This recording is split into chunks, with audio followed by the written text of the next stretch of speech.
In 1979, the county was just putting through the comp plan, and I have to say that the atmosphere was so tense. Many people were opposed to any kind of planning, and many people in the development business thought that a land use plan, and there had been no plan whatever, would diminish their potential earnings, and probably they were right.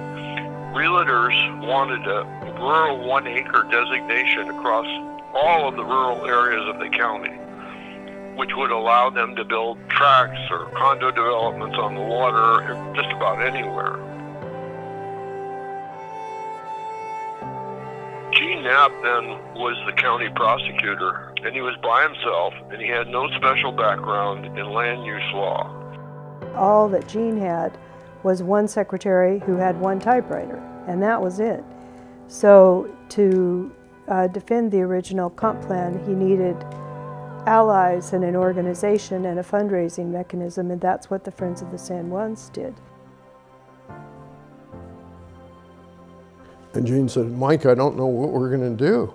I really need the help and assistance of a good land use attorney. And I said, who do you recommend? He said, foremost, Peter Buck.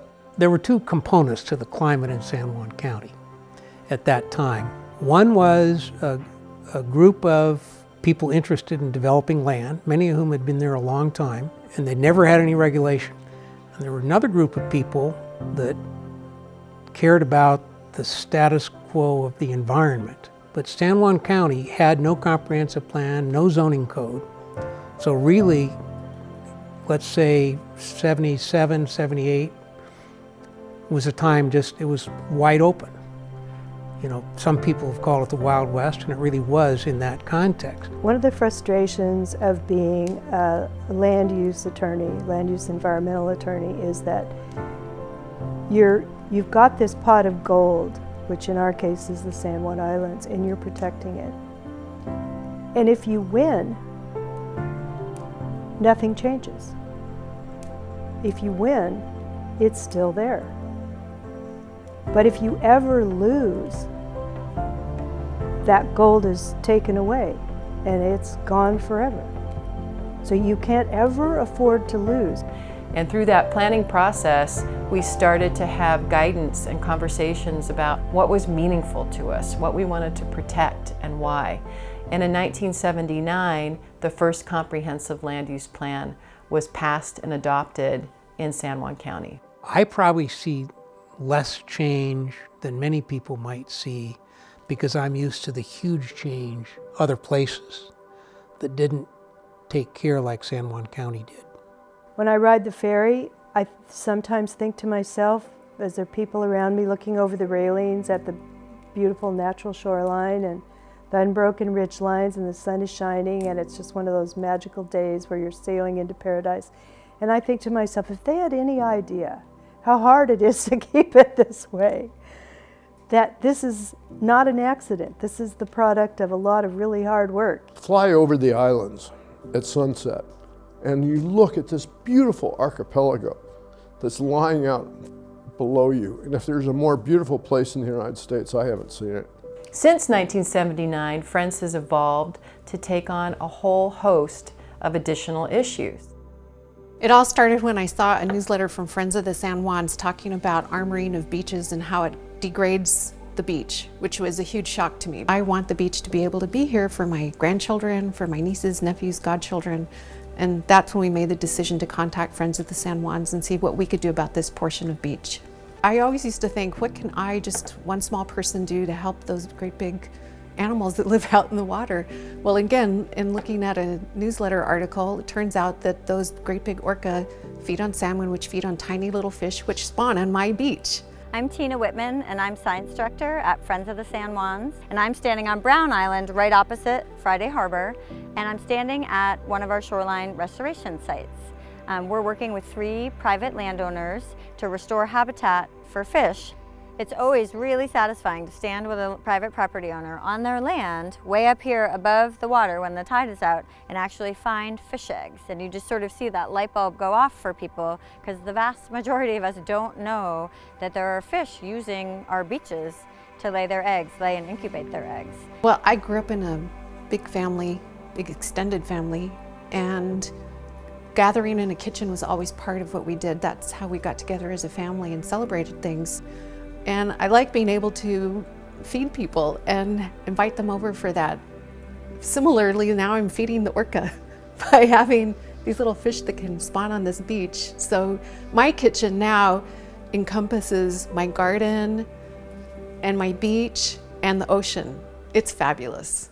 Friends of the San Juans does research, and then we apply that to policy and planning, such as the increase in shipping and terminals.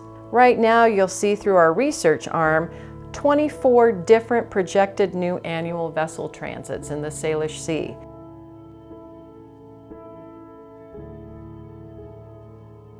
An oil spill in the San Juan Islands would be catastrophic. They're still recovering from the Exxon Valdez, which I actually worked on as an admiralty lawyer when I was practicing in Seattle. We've seen the opportunity to stand with tribes on numerous occasions, too many occasions right now, where we're both concerned about our homes, where we're concerned about our shared waters. I think Friends of the San Juan and other organizations have things in common with who we are as a people, what we represent as a people, and what we would die for as a people, as a nation, as a community, as a fisherman. You guys have the same hopes, the same goals.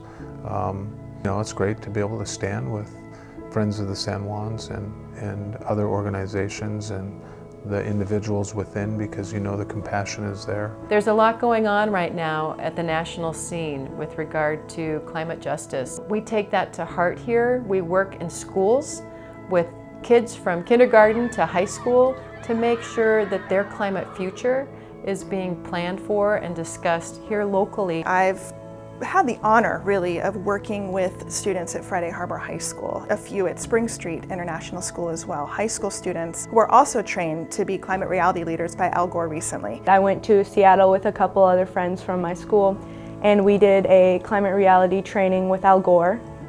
And we learned a lot from that, and that was a really incredible experience. Some of the students I've been working with at Friday Harbor High School took a resolution to their school board saying, let's address climate change. With every decision that you make, you should be thinking about sustainability, you should be thinking about climate change. And that resolution just passed. So this is just the beginning of what those students can do. There's a lot of things I wish people would do, but I think one of the main things is inform themselves and inform others.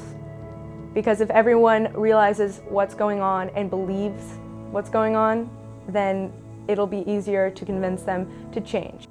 Friends of the San Juans has launched an ambitious endowment to ensure that we have the resources in place to have a public interest environmental attorney on staff all the time.